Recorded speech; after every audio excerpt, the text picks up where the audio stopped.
वृंदावन में जब मैं प्रारंभ में वृंदावन आया, आज से 40 साल पहले की बात बता रहा हूं, 1985 की बात। तो मैं वहां रहा तो वहां एक महिला थी, उसको सब सखा जी कहते थे।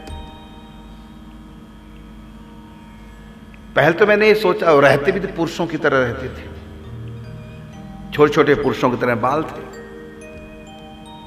और साड़ी वगैरह नहीं रखती थी, जैसे संत नीचे अचला पहनते हैं ऐसे।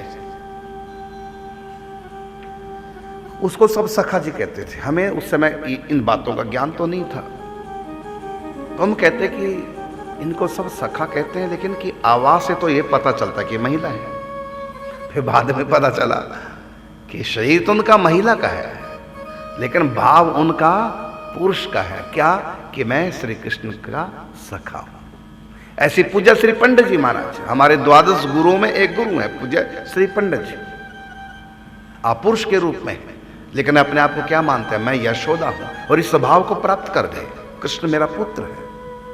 और समय समय पर बाल कृष्ण उनके पास आते और बड़े लाड़ प्यार से उनको खिलाते हैं। तो पूज्य पंडित जी का शरीर पुरुष का है, लेकिन भीतर से मैं यशोदा हूं।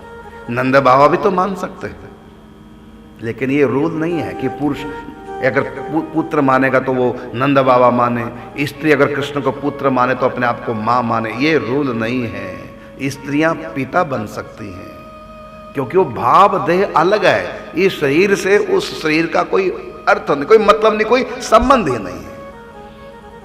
इससे हमारे वृंदावन के जितने संत हैं, बाहर से सब दाढ़ी वाले हैं, लेकिन भीतर से सब साड़ी वाले। भाव सबका राधा सखी का है, राधा रानी की, इसलिए इसमें भेद नहीं है। तो पूज्य स्वामी श्री हरिदास जी महाराज पुरुष रूप में युवा है, विरक्त हो गए।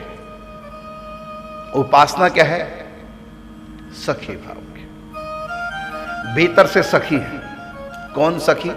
ललिता जी। और बाहर से पुरुष है, शरीर पुरुष का है और भाव देह भीतर का ललिता सखी। ललिता सखी अवतार लेकर आई। या कहो कि ललिता सखी नहीं, वो शरीर धारण करके, जो भी जिसका भाव।